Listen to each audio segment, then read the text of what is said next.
This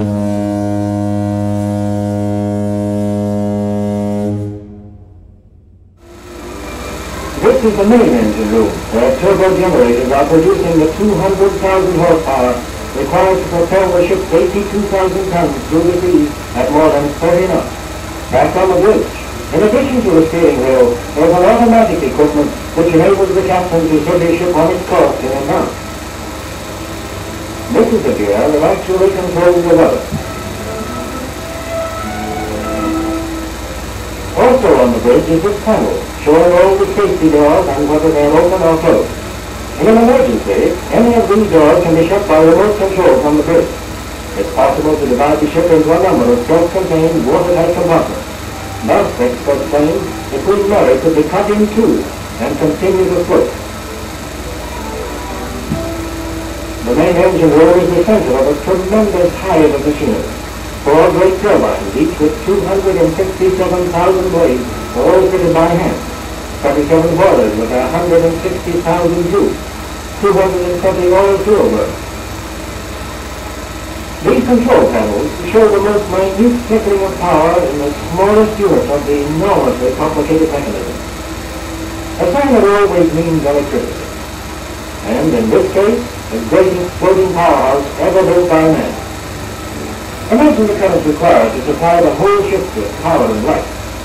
Actually, the CUNARD consumes more electricity than a town of 50,000 inhabitants.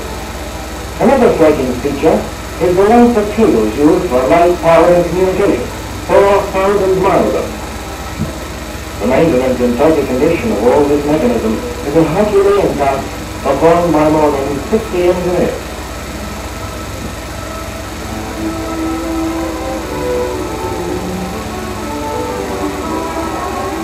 Every section of this machinery, every plate, every screw has its own blueprint, and was signed on paper to the last detail before construction began. What a nightmare. You would have thought it impossible to build such engines inside a ship. It's interesting to note that each machine, no matter what its size or capacity, was first assembled in workshops, tested, then pulled to pieces and reassembled inside the hull of the liner. Looking up this ventilation chart gives the impression of being down a mine. The chief engineer is the captain below deck. His responsibility is in many ways equal to, and on occasion greater than that of the Commodore. Like most chiefs, he's an orderly coming from Yorkshire, and his right-hand man comes from Scotland, home of the world's greatest shipping engineers.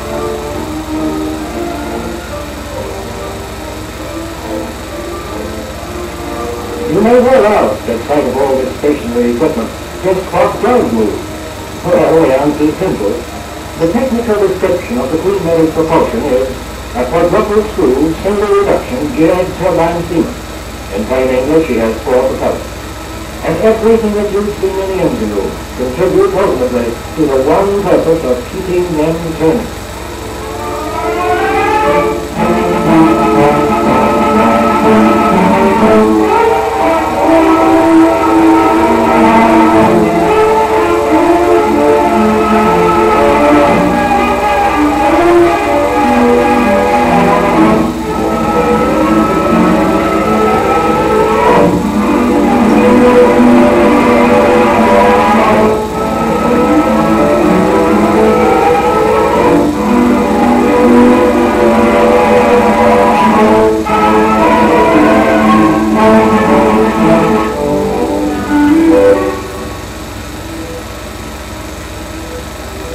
Ventilator is one of many through which air is sucked in, purified by these machines, and then distributed throughout the ship. Good ventilation is essential on board a liner where every inch of space is made use of. Its importance is emphasized by the fact that a large part of any ship's services are situated below the waterline.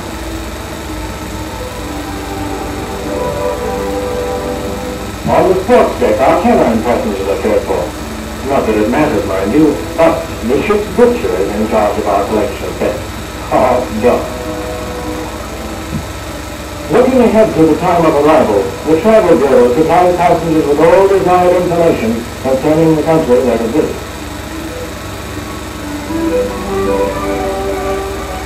The wireless room. Thanks to Marconi, the perils of the sea have been reduced to a minimum. Nowadays, the line keeps in constant touch with the outer world. One particular service is picking up the BBC news and relaying it to the public room. The laboratory, with a qualified chemist in charge, supplies an essential service. He collaborates with the ship's medical officer and is also responsible for daily testing the water supply.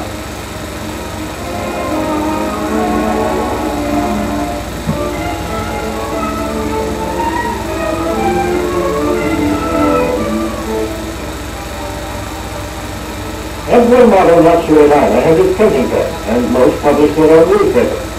Here we have a complete printing work, with linotype and many other machines capable of producing a full range of printed matter, ship's programs, menus, competition lists, etc., and the 8-page daily Ocean Times.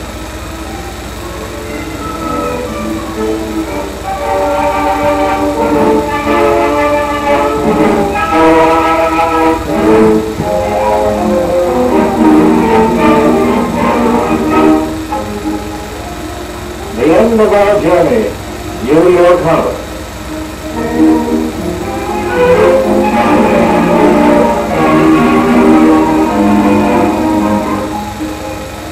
The skyscrapers tower in front of us, piercing the early morning mist. The usual large crowd awaits our arrival at the quay, and soon we begin to appreciate what is meant by American hospitality. For 5 days we lived aboard our floating city, enjoying the fascination and delight of the sea world, and yet retaining every comfort.